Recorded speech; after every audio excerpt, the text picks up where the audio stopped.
Hi, I'm Menaka Raman-Wilms, and you're listening to a bonus episode of The Decibel. We wanted to bring you this conversation I had with Globe political columnists, Robyn Urback and John Ibbitson.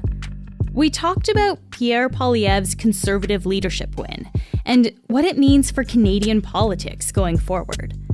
This conversation was live on Twitter, and we're giving you the full discussion here too, complete with a few questions from the audience. This is The Decibel. Today, I've got two Globe journalists with me to dissect everything here. We've got Robyn Urback, who's the current affairs columnist at the Globe in Toronto. And we've also got John Ibbitson, who's a writer at large at the Globe and a columnist in Ottawa.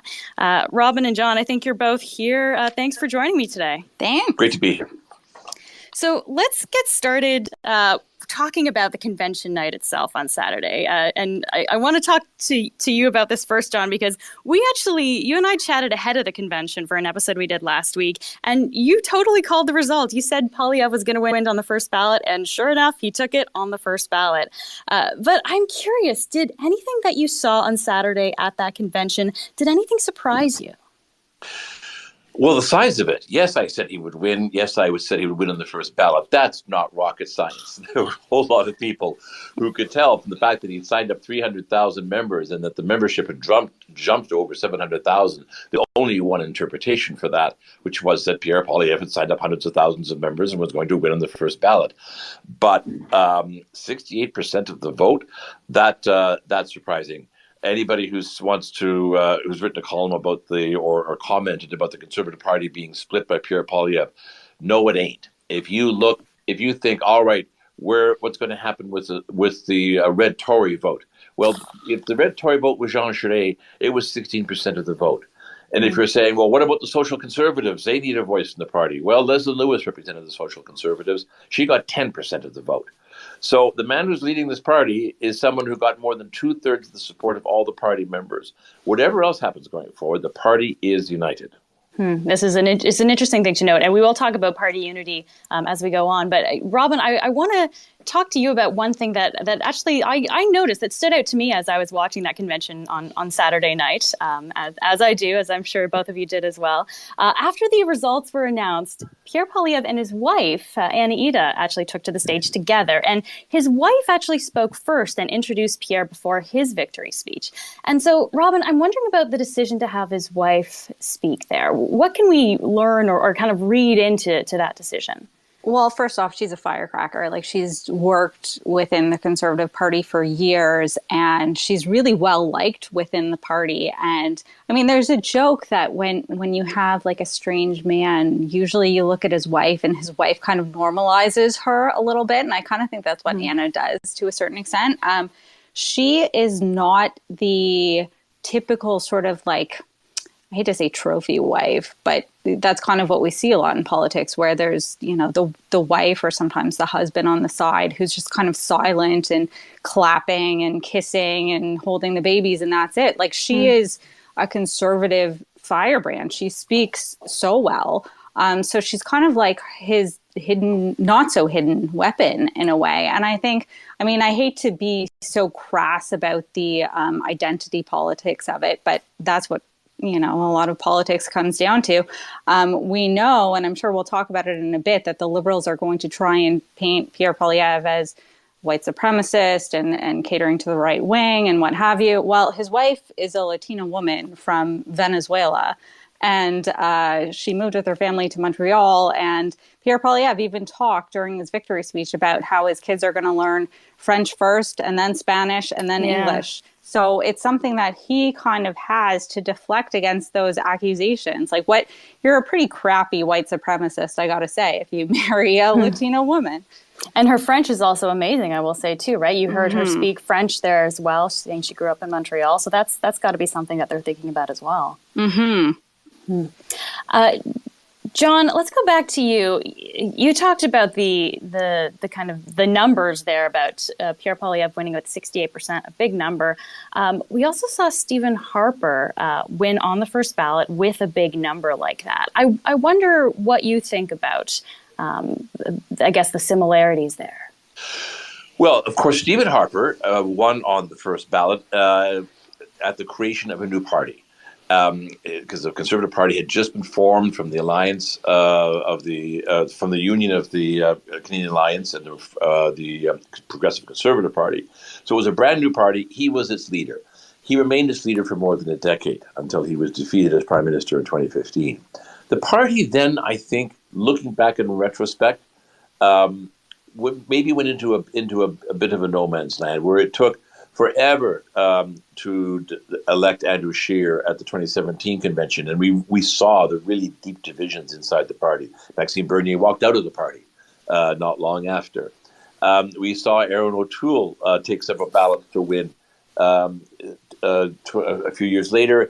And, again, the party was divided. When Aaron O'Toole pivoted, when he tried to do something on the environment, there was a lot of rumblings, a lot of discontent. And ultimately, he was ejected by his own caucus. This is conservative history. The Conservative Party has been divided more often than it has been united since the days of John A. Macdonald. But now I think we have a Stephen Harper moment. I think Pierre Poilievre has taken the party leadership by an emphatic margin. It's a different kind of agenda than Stephen Harper's agenda. Although it has Stephen Harper's seal of approval, he did openly endorse Pierre Poilievre. So I think we're going to see a party that is animated behind one leader with a very strong message. I think some will say it's an extreme message. We'll see to what extent that message resonates. But I don't think, and it's really a shame, because if you have nothing else to do, you can always write a column about divisions within the Conservative Party as a columnist. But we're not Stop going to spilling our secrets, John. The Conservative Party has never been more divided. Yeah, we can't write that anymore. That's an interesting point to make as well. If you're just joining us, we are talking to Robyn Urback and John Ibbitson, both of the Globe and Mail, of course. I think, Robyn, I'll turn to you for this next one. Maybe if people haven't really been following Pierre Poilievre's career, they might not know him so well. I guess let's do a little introduction here. What words would you use to describe him if you were talking about him? He is a pit bull. That's really how he rose within the ranks of the Conservative Party and really fortified his reputation. He was on the offensive in the House of Commons, basically as long as he's been in the House of Commons, which is close to 20 years. He was elected at, I believe, 25 years old in 2004, and he quickly climbed the ranks.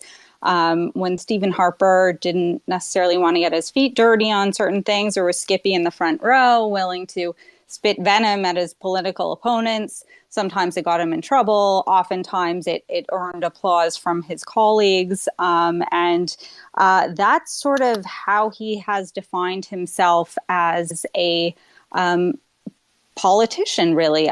He has a compelling personal background as well, a story he likes to repeat often because I think it humanizes him, but he will say how he himself grew up very middle class. He was born to a 16-year-old unwed mother whose mother had just died before she gave birth, and he was adopted by two school teachers, grew up in Calgary, and lived a very middle-class life. And that's something that he references now when he was on the campaign for the last few months. And I assume it's going to be something that he's going to talk about going forward, just the opportunities that were afforded to him, even coming from a very middle-class, modest background.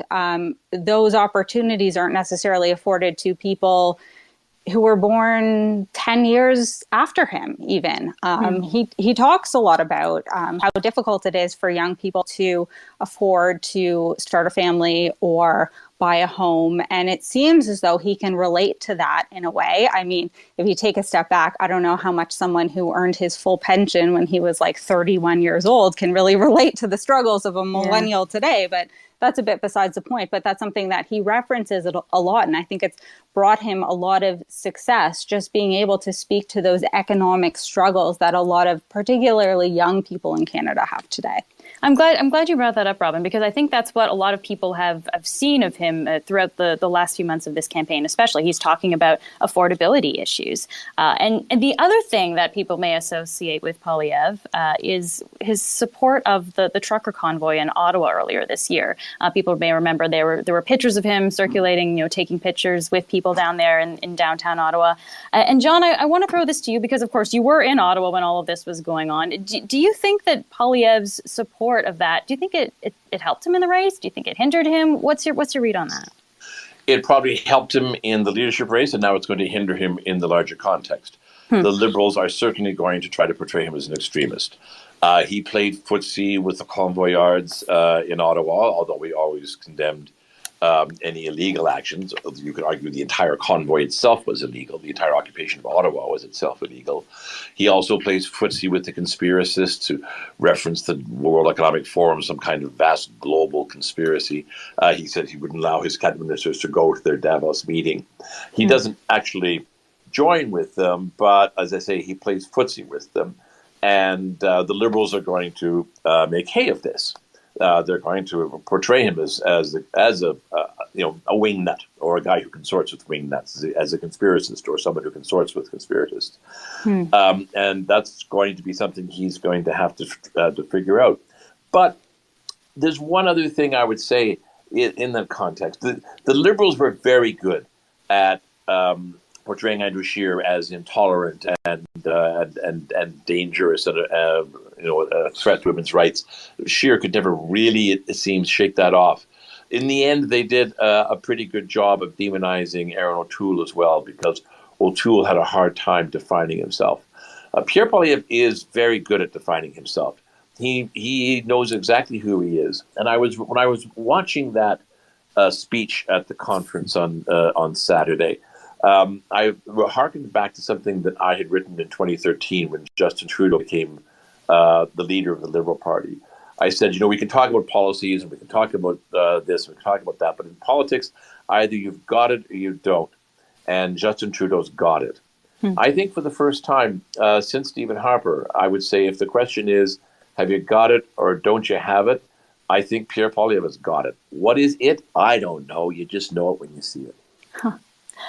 You talk about him playing footsies maybe with parts of the certain segments of the far right and things, John. Would you call Pierre Poilievre a populist? Oh, absolutely. Yes, he is part of a movement around the Western world in which conservative parties successfully have taken the working class vote away from the progressives. The working class vote used to be the basis of the New Democratic Party, used to be the basis of the Labour Party in Great Britain. Democrats could count on the working class vote in the United States. But at some point in the fight for social justice and in the fight to protect the environment and the fight against global warming and the fight against racism, in the midst of that somehow, working voters came to believe that the progressive parties were more interested in these things than they were interested in the guy on the line. And the conservative parties of Britain and of the United States became good at taking that vote away from the progressives and putting it into the Conservative Party or into the Republican Party. Absolutely, Pierre Poilievre's goal here is to appeal to working class voters who might once have thought about voting NDP, who might once have thought about voting Liberal, and saying, no, we're the guys who have your back because we understand the struggles of people who are just trying to fill up their gas tank of their truck, by the way, who are just trying to buy a steak for the barbecue, by the way, trying to live ordinary everyday lives, and are having those aspirations thwarted by inflation and taxes and the like. That's going to be his message. It has worked elsewhere, and now we're going to see if it works here. Robyn, John's, of course, discussing, Poilievre's playing footsie or flirting with far-right sentiments here of the party. What's your take? Is this just, courting votes, or does this actually reflect his values and policy that we're going to see from him? I think it's a little bit of both. I think certainly it was advantageous during the leadership campaign to engage voters who never mind don't vote conservative, but didn't vote at all. And we heard that at basically every rally that Pierre Poilievre hosted. There were people there who, for whatever reason, maybe they bought into his like footsying about the WEF conspiracy theory. Maybe they liked his economic plan. Whatever it was, he was able to engage non-voters and to get them excited. And we know that a lot of his victory is due to that. So I don't think it's something that he's going to necessarily leave by the wayside because it's been so effective. But I think we got a glimpse of the direction that he's going to go now during his speech. There was one line in particular during his victory speech where he said, Canadians don't need a government that runs their lives. They need a government that can run a passport office, which is pretty good. And I mean, he's good at those like one-off lines and alliteration and what have you. But I mean, that's what he's going to focus on. It's going to be meat and potatoes issues that affect the everyday person's life. The average person probably can't rattle off the year by which the Liberals said they're going to reduce carbon emissions by 40%. I think it's 2030, but even I don't know. But I think you're right, but even I'm not 100% sure on that. So yeah. Exactly. But the average person does know how much their weekly grocery bill has gone up. And I mean, it's hard to say. Let's say the next election is in 2025, and maybe Justin Trudeau is leading the Liberals, and maybe he's not. Right now, there was an Ipsos poll, I think from about a week ago or so, that polled both Conservative voters and Canadians and asked them their impressions of Pierre Poilievre. And it was something like 40% of Canadians have no opinion of him at this time. So neither good nor bad. Yeah. And that's a real opportunity for Poilievre, and it's a great opportunity for the Liberals as well. And surely with a couple of really expertly designed attack ads, which Liberals are very good at, they'll be able to change that. But I think on a very granular level, again, if you think about an election happening in 2025, the Liberals release an attack ad about Poilievre supporting the convoy, by which time I think most of us, it'll be a distant memory, or they release an attack ad about him shaking hands with Jeremy Mackenzie, who most people probably don't know or will have to Google or try and recall what that whole thing was about. Meanwhile, Poilievre is out there talking about people's grocery bills and how much they're paying in taxes and how much it costs to fill up their gas tanks. I think fundamentally we are creatures of self-interest. And although maybe some things about his past will rub people the wrong way, but I think it's foolish to believe that those impressions will be more powerful than the tangible promises he's making to improve people's lives, whether or not he actually has the solutions. And that's a whole other discussion, but he's making these promises in ways that really affect people day to day. And I think that's a really powerful thing. Yeah.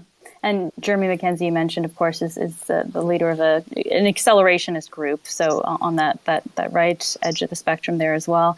If people are just joining us, we're talking until about 2:30 with Robyn Urback and John Ibbitson here of The Glow. And I just want to go back, Robyn, you were just talking about kind of the people getting to know Pierre Poilievre, not really knowing him before and kind of starting to understand who this guy is. One of the things that he did throughout the leadership campaign was he seemed to work social media pretty well. He made some videos, even where he pretended to have breakfast and talk to Justin Trudeau during the campaign about affordability and things, which really stood out, especially among the other candidates running for the leadership. How effective, Robyn, would you say his use of social media was during that campaign? I think it was really something that we haven't seen from anyone else. He harnessed the attention, especially of young people on social media, really well. And he got astronomical numbers for pretty long videos. So those of us who have worked in social media or online, we know that like if you put out like a 5-minute video on economic policy, which like that's what Pierre Poilievre was basically doing. You can only dream to have the kind of numbers that he would have of people who would watch these videos, and somehow he did it. So I think what he was doing with his social media, his videos in particular, was sort of harnessing the anger that has been unacknowledged in Canada, for the most part from politicians. So the anger about the cost of living, about housing, about lineups at passport offices and lineups at the airport. He went to the airport and talked about ArriveCan and wearing a mask and all sorts of things. And throughout those videos and speeches, what he basically said was like, I hear you and I'm going to do something about it. And again, whether he actually has a plan to do something about all these things, that's debatable. But he created a visual representation of the things that you or I or anyone else is experiencing in our lives that is frustrating us, whether it's going out for breakfast and seeing how expensive it is, or lining up to get our passport, which is something basic we expect that our government should be able to do.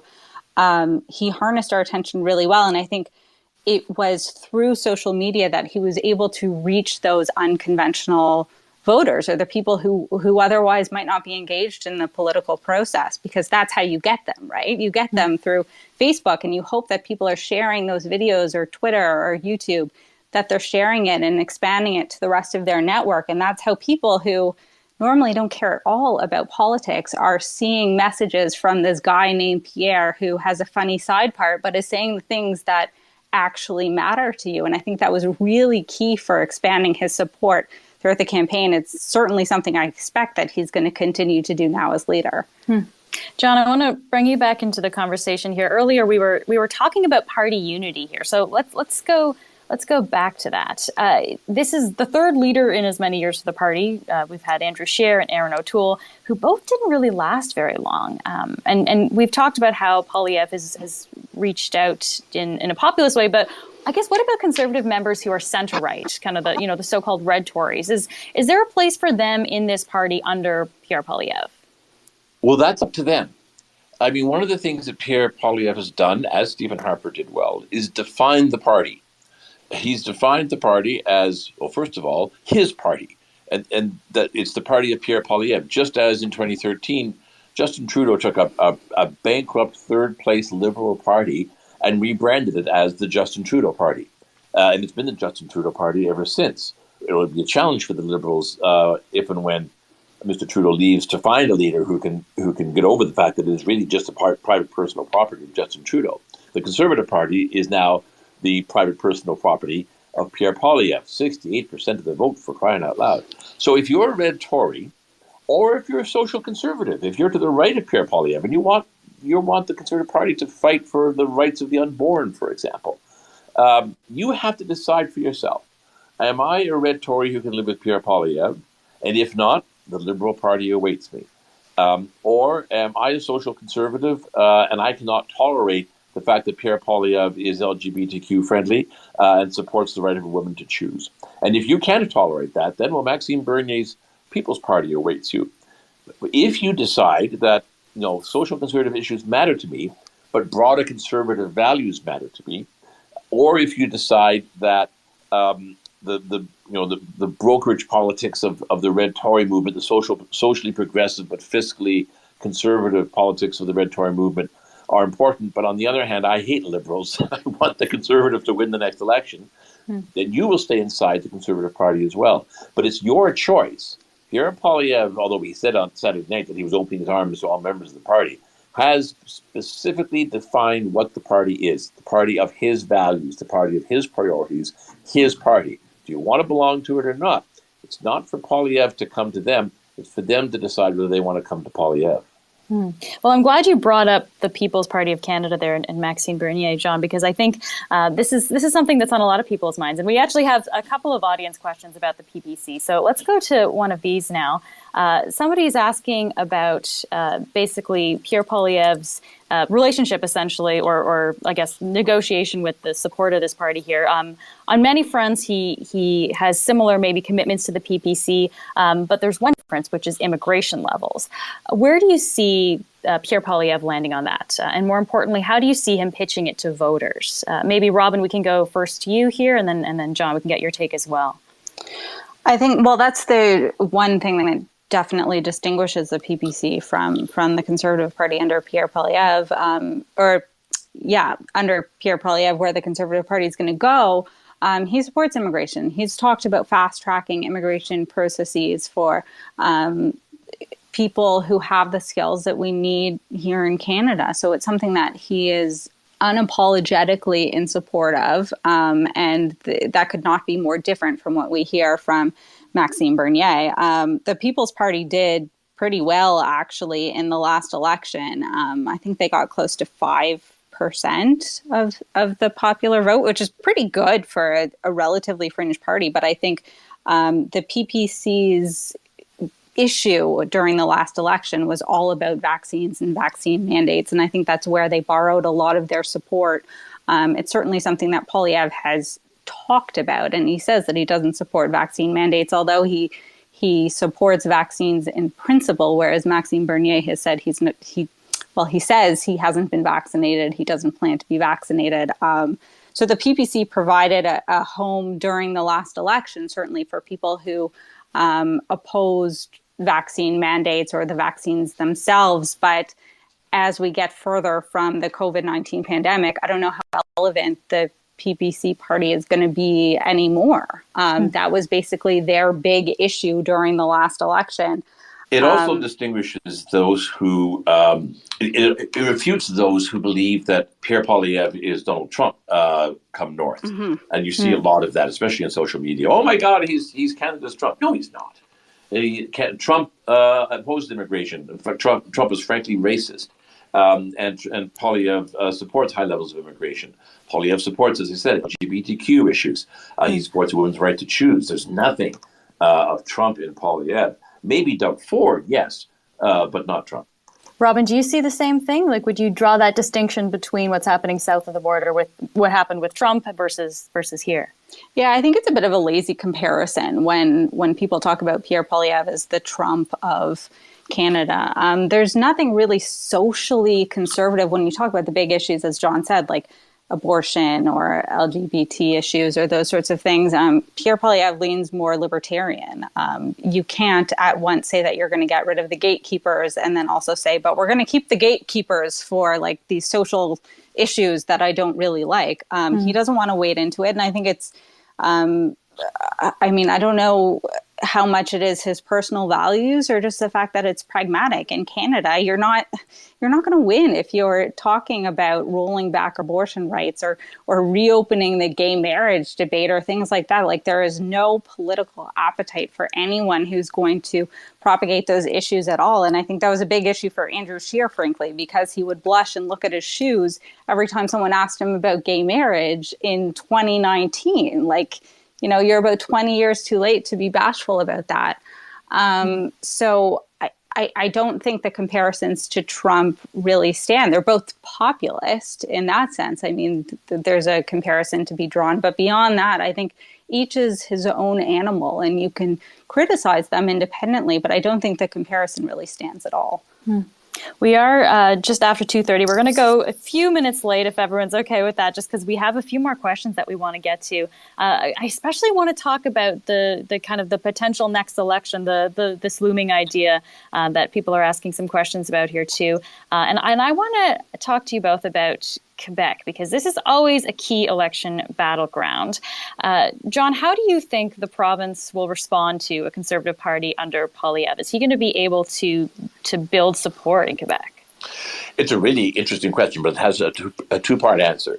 The first is there is a strategy. Obviously, as you said, his wife is from Montreal. His kids are going to be educated in French before they're going to be educated in English. Mm-hmm. He believes that the Conservative Party of Quebec's, at this point, relatively strong performance in the Quebec election speaks to a growing conservative populism inside Quebec as well, which could grow it from 10, the seats that it currently has in Quebec, to more. And that's one path to victory. But let's not forget, Stephen Harper got a majority government without winning very many seats in Quebec, because there's another constituency that's even more important than Quebec, and that is the 905, the suburban ridings surrounding the city of Toronto and the lower mainland surrounding Vancouver. Millions and millions and millions of middle-class voters, many of them immigrants, and their values tend to be, especially immigrants, a bit more socially conservative, economically conservative than the mainstream. They have nonetheless gone, well, not the mainstream, than the downtowns, let me say downtowns. Mm-hmm. They have nonetheless gone liberal in the last 3 elections.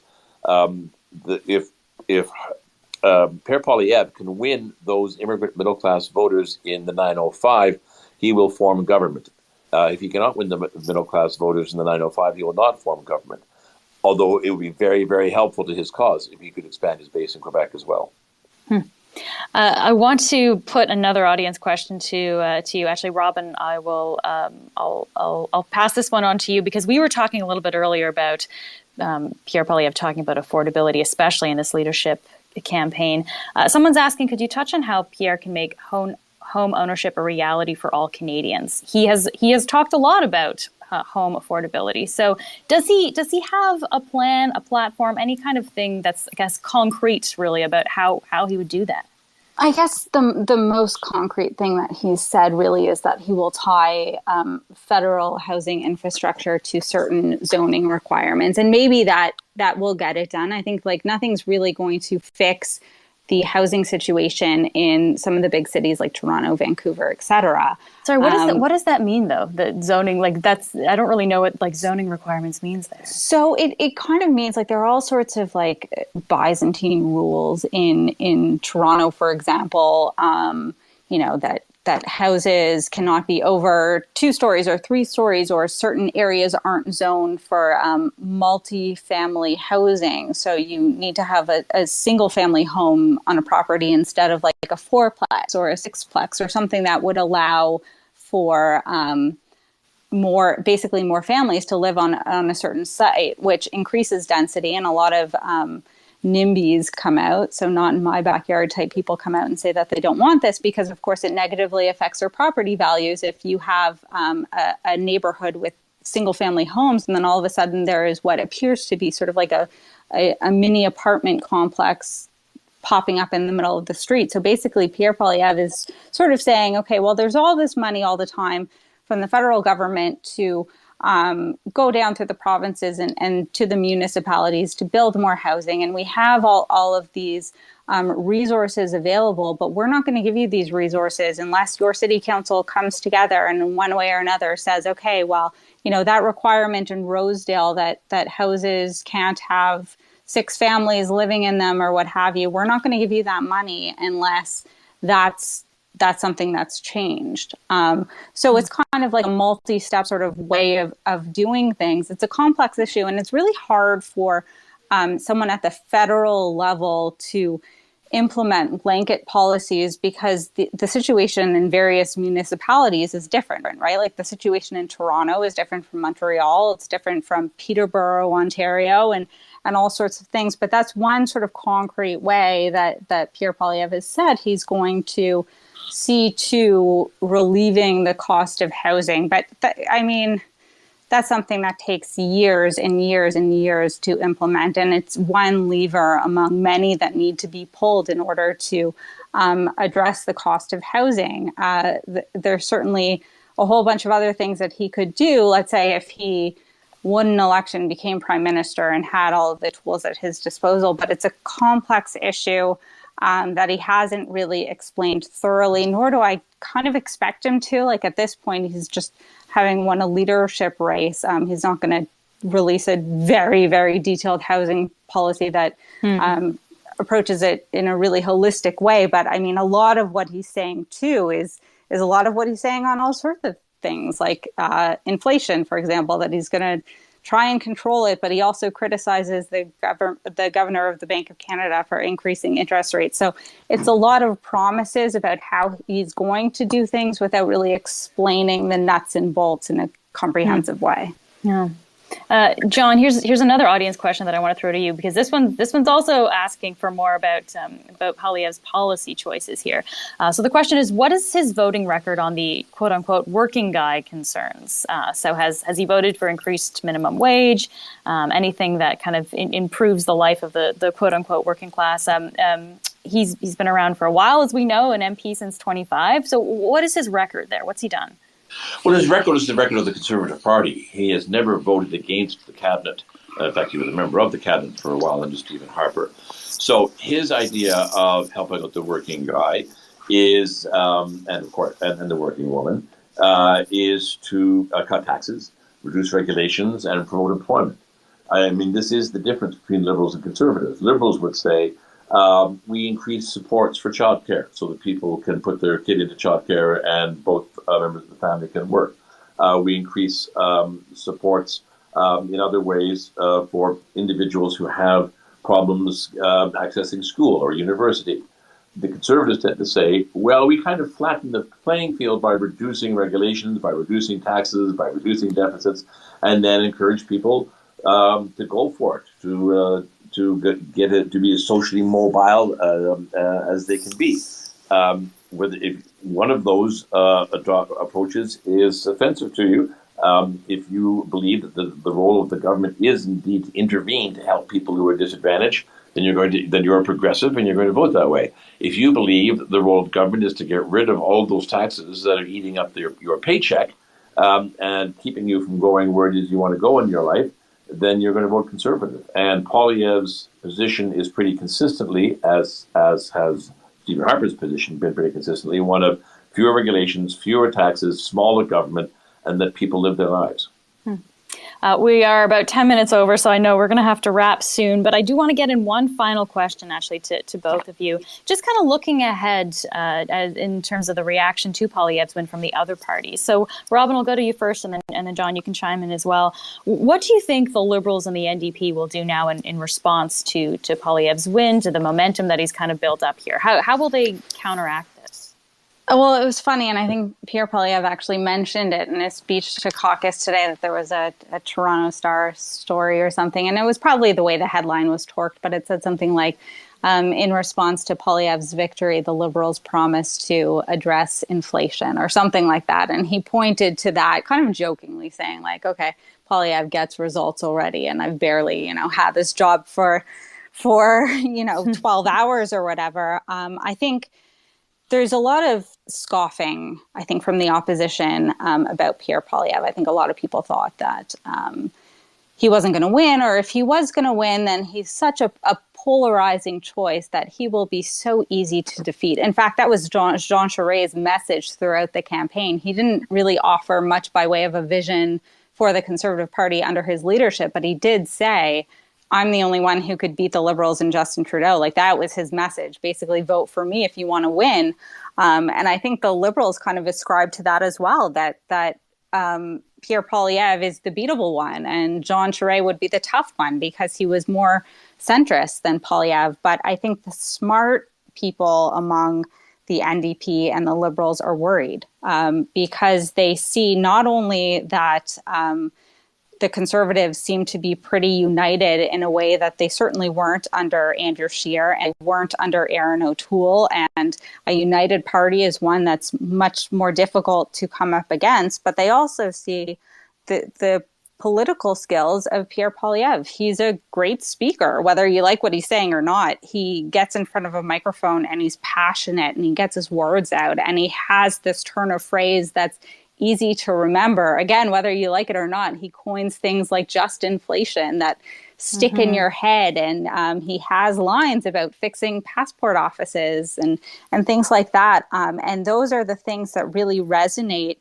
with the everyday person. And I think he's, again, tapped into the anger that a lot of Canadians have been experiencing, looking around and seeing that nothing really is working. Healthcare is not working. The passport offices are a mess. I can't get my ArriveCan app to let me into the country, what have you. He's tapped into that. So I think the Liberals and the NDP should be worried about what this means for them. And John, we just have about a minute left here, but you were talking before about how Poilievre's got it in a way that a lot of politicians don't necessarily. So what do you see kind of as a response to his win here? I think it's going to be war. The Liberals recognize the threat in Poilievre that they haven't seen before. Highly popular, populist, confident leader who takes no prisoners when he goes after something and will take no prisoners in his efforts to defeat the Liberals. Justin Trudeau loathes the things that Pierre Poilievre stands for. So it is a genuinely ideological contest as well. And Trudeau, who says now he's going to stay, is, I think, going to stay because he wants to take on Poilievre and stop the kind of candidate that Poilievre represents from coming, just as Stephen Harper we've stayed on to fight against Justin Trudeau. Both sides will go no holds barred, flat out, not just to defeat, but to destroy the other. We're going to see a demonization of Canadian politics, the like of which we have never seen before. It is not going to be pretty. Wow, that paints quite a picture, John. Thank you for that. There sounds like there's some interesting things to look forward to in the next few months and the next few years then. So That's something to watch. John and Robyn, thank you both so much for taking the time to speak with us today. It was a really interesting conversation. And I will say we do have another conversation on the Decibel on our Daily News podcast with John from a few days ago, just before the vote happened. But John gives us some more context about Pierre Poilievre and about the future of what we can look to for the Conservative Party as well.